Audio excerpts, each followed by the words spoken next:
Simon, can anyone out there make any case for Rangnick to be in the frame for the permanent manager's job? Yeah, Ralf Rangnick. He'll make that case for himself. Look, the bottom line is that he didn't. Can you imagine if you've gone there as a consultant, right? You're going to be the person that makes the decisions, that affects the employment of another manager, that affects the buying criteria of the club, that advises the know-nothings in the boardroom about what their football strategy is. You made a whole exhibit of the manager. How do you put yourself in that position? You go in there, you're the interim manager. He's already said as much. You liked him yesterday. I do like him. What I'm saying is it's inconceivable to me that a case can't be made for him to be the manager, because he'll be making that case for the rest of the season. Otherwise, what case is he going to make at the end of the season when he's taken out of the manager's role and given a role as a consultant that's involved in making the strategic decisions for the club?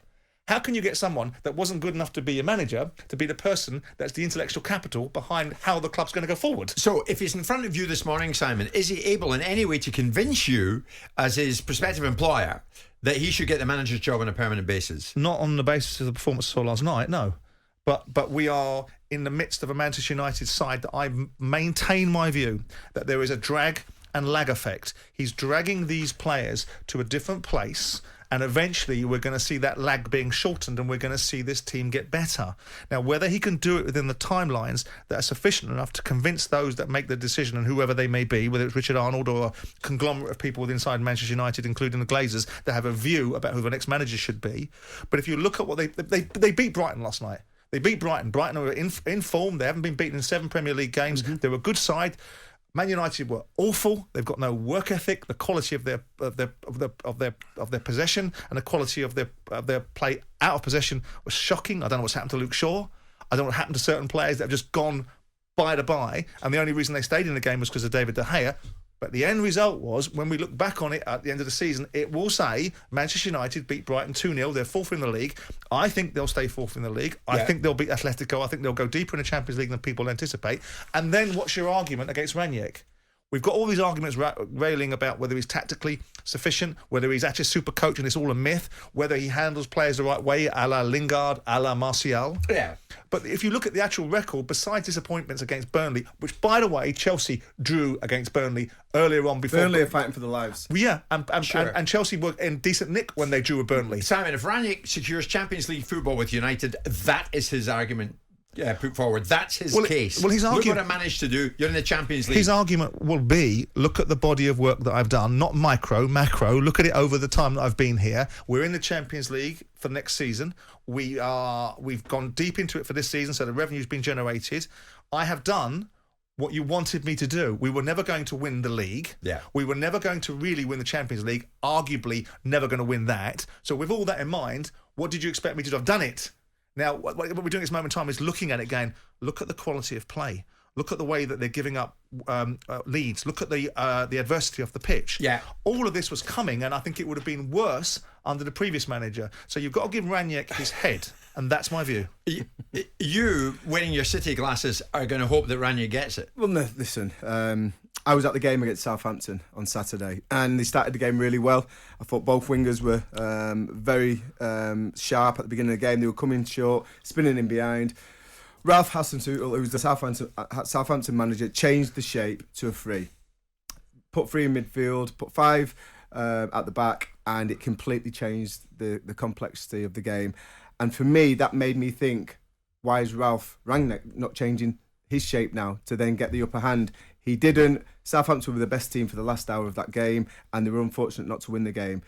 That doesn't seem to me to be an elite manager who's got his finger on the pulse, who can make in-game changes to formation, to personnel, and I thought he was off it. Whether he gets the job or not, I think Simon's right. I think 4th place in the Premier League is probably the best outcome they can hope for. I don't think they'll go too deep into the Champions League. Sure. I think they'll possibly get to the last 8, and that's it. But for me, I looked at the performance on Saturday, didn't so much last night, but I heard De Gea was man of the match again.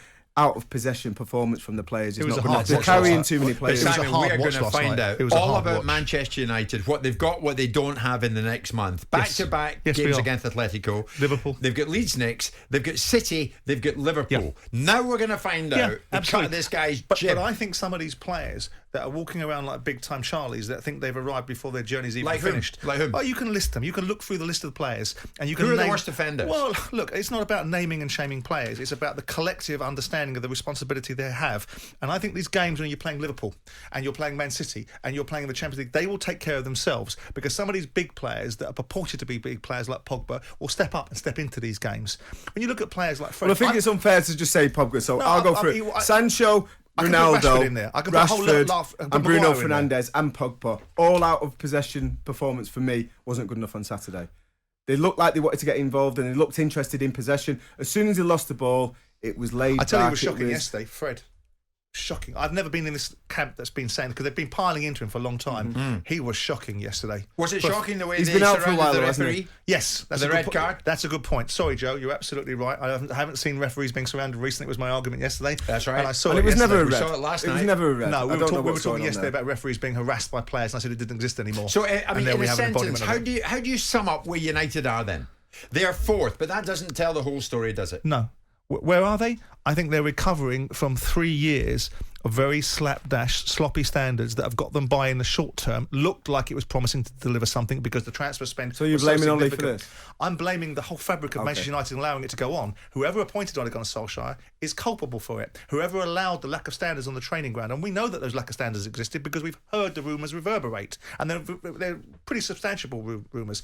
We've seen the performances on the pitch at the moment when it really counted against Villarreal. I don't care if you lost on a penalty shootout. You should never have even got to a penalty shootout. You had the chops to be able to win that particular tournament. You've got a manager that says prior to that we'd have to win trophies at United.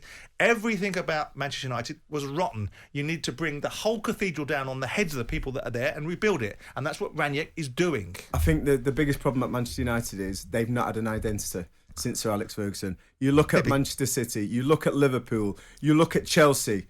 They've always all got a style of play, a formation that's unique to them, and they execute it superbly well. Manchester United, I haven't got a clue. Trevor, do United finish top four? Probably, because I think West Ham are starting to lose games and points. You look at Arsenal and you look at Tottenham, and I think the opposition's not great. So if they finish top four, does Rangnick get it permanently? Not for me. Jim White and Simon Jordan. Monday to Friday mornings from 10 on AM, on DAB, via the talkSPORT app and on your smart speaker. talkSPORT.